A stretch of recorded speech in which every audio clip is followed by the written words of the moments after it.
돌려받기도 못한다. 자영업자들의 부채가 너무 많아져서 이제 터질 수밖에 없다. 터지는 일만 남아있다 라고 얘기하는데, 실제로 터지는 일만 남아있는 게 아니라 이미 지금 터지고 있습니다.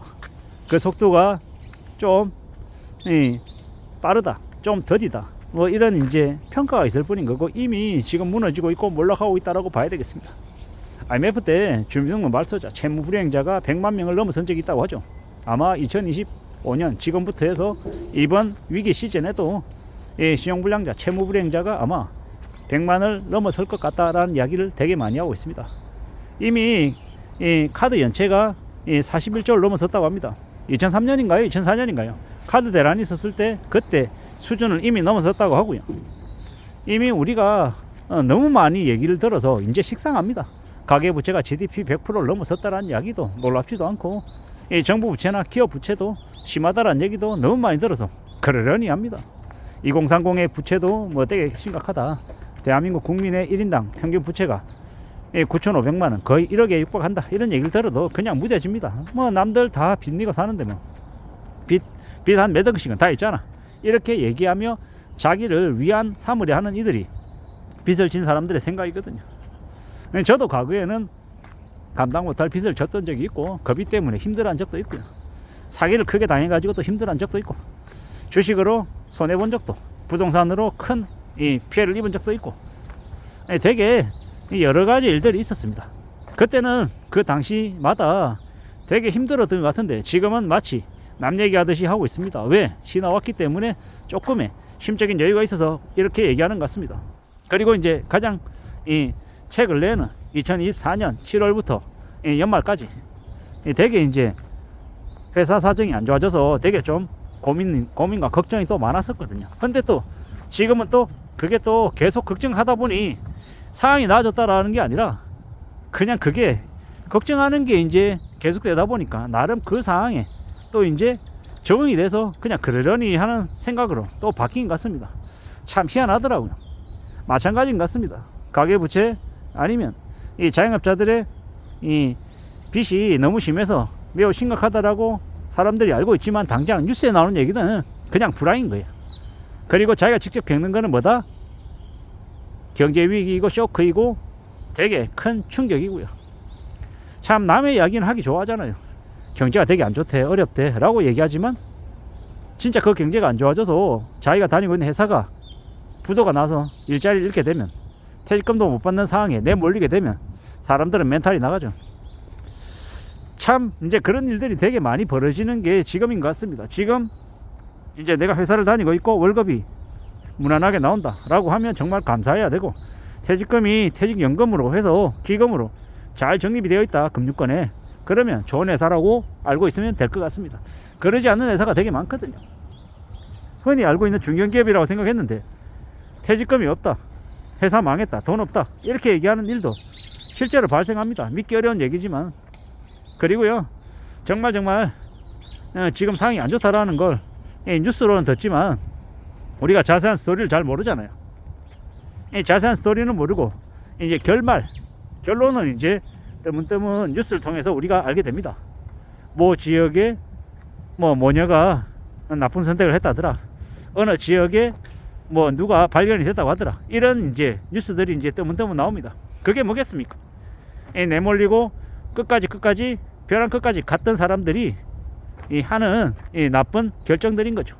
그런 것들이 이제 우리 주변에 너무 많이 벌어지는 것 같습니다.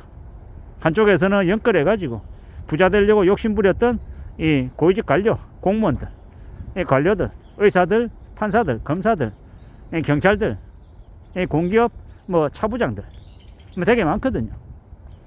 근데 이제 그들은 그들대로 욕심부려 가지고 몰락하거나, 아니면 평생 가상금리 무리한 이자 부담 떠안으면서 허덕이면 이제 강제로 자신을 이제 학대하는 그런 형태로 흘러가거나, 아니면 경매처분 당해서 가진 거 다 뺏기고 채무불이행자, 신용불량자 되거나, 뭐 결정을 자기들이 하는 게 아니라 금융권들이 결정을 하는 것 같습니다.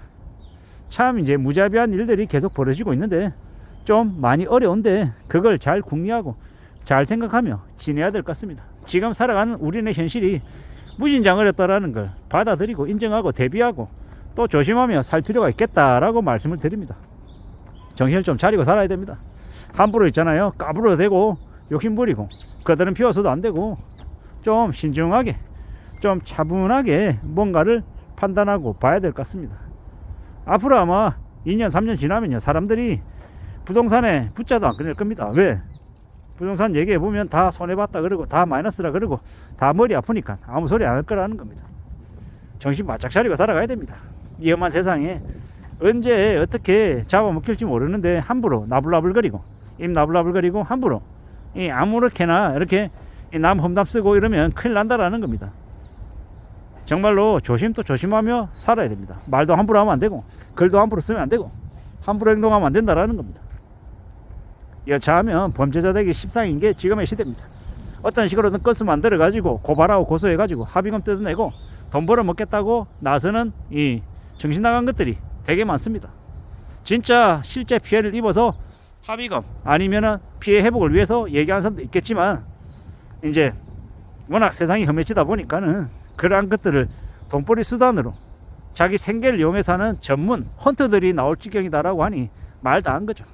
악플들만 골라서 사냥한다 그래서 뭐 악플 뭐 댓글 헌터라고 얘기하더라고요. 그런 일들이 비일비재하게 벌어지는 것 같습니다. 참 정신 차리고 조심 또 조심하며 지내야 되는 것 같습니다. 요새는 또 누굽니까 그 악플 때문에 또 이 나쁜 선택을 한 안타까운 선택을 한 이제 아나운서도 있잖아요. 그 아나운서 그 뭐 글로리아 뭐 더 글로리아인지 뭔지 그 현대판이라고 얘기하기도 하던데요. 이 나쁜 이제 왜 이 뭐든지 적당히 해야 되는 거지 너무 선을 얼마나 넘었으면은 그 피해자가 그런 결정을 했겠냐라는 겁니다. 그런 가해자들은 절대로 놔두면 안 된다라고 생각합니다. 법의 철퇴를 보여줘야 되고 그들이 종사하는 그 업계에서 다 퇴출시켜야 된다고 생각합니다. 왜? 아무리 뭐라 그래도 있잖아요. 한 사람을 그렇게 망신을 주고 모멸감을 주고 정말 명예를 실추시켜서 그렇게까지 결정하게끔 궁지로 내몰랐다라는 건 어떤 이유를 들더라도 절대로 용서될 수 없는 부분이라고 생각합니다. 참 무서운 시대입니다. 회사 안에서도 그렇게 조금 잘 나가고 조금 더 잘 나가고 이러면은 그런 식으로 왕따시켜서 가스라이팅하고 괴롭혀서 사람을 그렇게 만들어버리는 일이 비일비재하게 벌어지는 게 지금의 세상이다라고 생각하고 살아가야 될 것 같습니다. 사는 게 절대 수월하지 않습니다. 사는 게 절대 쉽지 않습니다. 정신 바짝 차리고 살고 대비하고 대응하고 좀 더 조심하는 걸 우리의 모두로 생각하고 살아가야 될 것 같습니다. 그렇게 살아야 그래야 우리의 어려움을 조금이라도 대응하며 살 수 있지 않을까라고 생각해 봅니다. 참 나른한 시대다라는 걸 잊지 않아야 될 것 같습니다. 정신 바짝 차리고 살아가야 될 것 같습니다. 이상입니다.